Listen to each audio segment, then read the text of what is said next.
Hola amigos y bienvenidos a un nuevo vídeo del canal de Giga Experimentos. Hace algunos meses construí esta máquina arcade, que la verdad es que es una auténtica maravilla.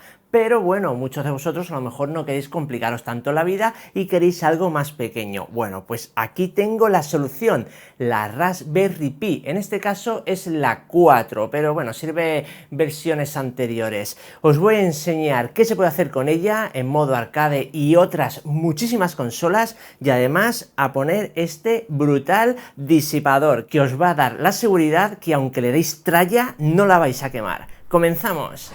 Pues sí, compañeros, aquí tenemos nuestra flamante y majestuosa Raspberry Pi 4. En este caso es de 4 GB. Podéis comprarla además si queréis, pero con 4 ya veréis cómo funciona perfecta.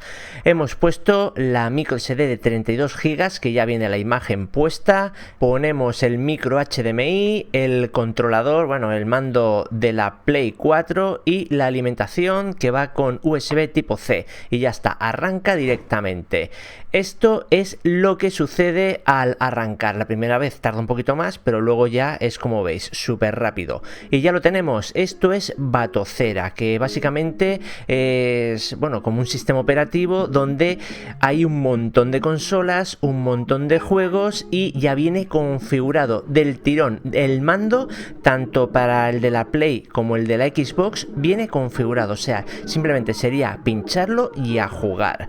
Como habéis visto, el God of War de la PSP, súper fluido. Este es típico también de recreativas, así de lucha. Vamos, que hay cerca de 8700 juegos más o menos. Eso sí, te tienen que gustar los juegos antiguos, los de hace años, porque gráficamente no se pueden comparar con los actuales, pero a nivel de diversión, bueno, son brutales. Y lo mejor, bueno, pues que no te vas a cansar nunca porque tienes, lo dicho, más de 8000 juegos. Problema, que la Raspberry Pi se calienta un montón. ¿Por qué?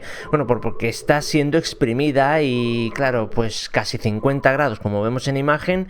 A corto plazo no pasa nada, pero si vamos a estar jugando muy asiduamente podemos acabar quemando los integrados, pese a que lleva disipadores, pero estos disipadores no hacen bien su función. Bueno, lo hacen bien, pero no todo lo bien que deberían, así que compré este disipador que viene con ventilación y voy a instalarlo, voy a probarlo, a ver qué tal difícil es. Este disipador súper barato, es de aluminio todo y teóricamente tiene que dar una refrigeración óptima, porque vamos, más grande que estos los hay, pero yo creo que no va a ser necesario. Quitamos los disipadores originales y vemos que ha quedado un poquito de pegamento ahí en los integrados. Esto se quita súper fácil con alcohol y un bastoncillo de estos para limpiarte los oídos y bueno, sale súper bien. Alcohol este típico de las heridas, le damos un poquito con cuidado y ya estaría.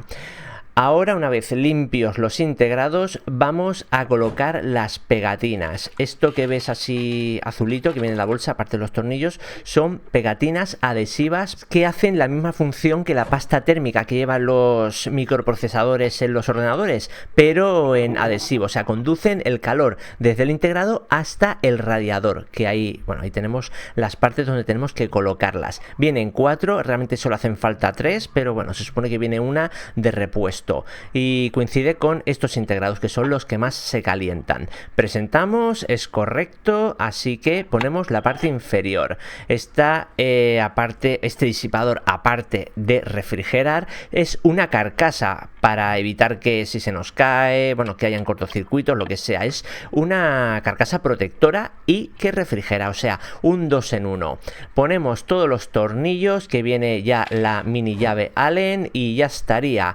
Al menos lo que es el ensamblaje. Ahora el conexionado de los ventiladores, muy importante porque claro, eso va a efectuar una mejor refrigeración. Se ponen en estos pines, que sería el rojo a más 5 voltios y el negro en GND, o sea, masa, y ya está. No tiene más, como veis, súper chula, súper protegida, y ahora ya teóricamente podemos jugar a nuestros juegos en Batocera un montón de rato y sin problema. Meter, sacar la micro SD, conectar mandos, el HDMI, vamos, estoy súper contento con la compra y creo que costó como 8 euros, así que al menos visualmente fenomenal. Vamos a probarla.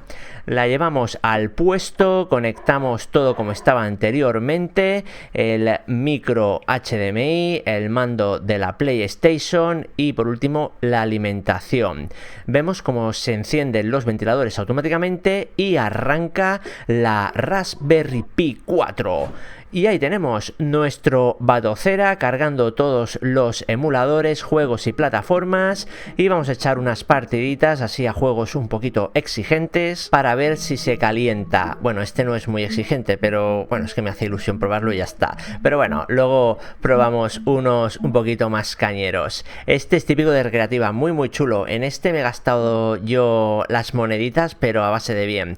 El Asterix y Obelix, el de los Simpson, bueno, pues también. Si esto lo bueno que tiene es que te lleva un poquito al pasado cuando eras joven y echabas ahí tus monedas en los salones recreativos, pero en plan en tu casa, cómodo y sin gastarte nada. El Ghost and Goblin, bueno, ¿quién no lo ha jugado? Aquí lo que pasa es que es una versión más moderna, que realmente ni conocía, pero seguro que está súper chula. Y este ya es exigente, así que lo jugaré un ratito y probaremos de nuevo la temperatura. Recordemos que estaba a 49 con algo, casi 50 grados. Ponemos la pistola y detecta 31 grados, o sea que básicamente temperatura ambiente, porque es verano y hace un calor de 1000 demonios, así que bueno, refrigera, fenomenal, así que un éxito esa compra. Ya habéis visto, súper fácil, simplemente tenéis que quemar la imagen, meterla en la micro SD y a jugar. Es que hasta el mando está configurado. Os dejo en la descripción del vídeo el enlace al canal de donde yo, bueno, descargué la imagen y a partir de ahí a jugar, a darle mucha caña. Juegos retro, actuales, bueno, de consolas un poco antiguas, pero súper divertido y por un precio irrisorio. Si queréis bueno, pues también os dejo aquí arriba o en la descripción el tutorial de 4 vídeos súper completos de cómo hacer vuestra propia máquina arcade. En cualquier caso, si no es por la Raspberry, será por esta y si no por esta, pero tenéis que jugar a juegos retro, que en muchas ocasiones son mucho más divertidos que los actuales y son gratis. Nos vemos en el siguiente vídeo aquí en el canal de Llega Experimentos con un vídeo igual o mejor que este. Hasta luego, compañeros. Chao, chao. Y si os gusta realmente este mundo de las máquinas arcade, los juegos antiguos, recreativas, no podéis perder la oportunidad de tener vuestra máquina recreativa personalizada en casa. Os dejo aquí el tutorial de 4 vídeos súper bien explicado de cero hasta el final de cómo tenéis que hacerlo sin cometer ningún error y por un precio mucho más bajo del que podéis conseguir en tiendas donde ya las venden hechas, pero esta la habréis hecho vosotros. Hasta luego. Chao.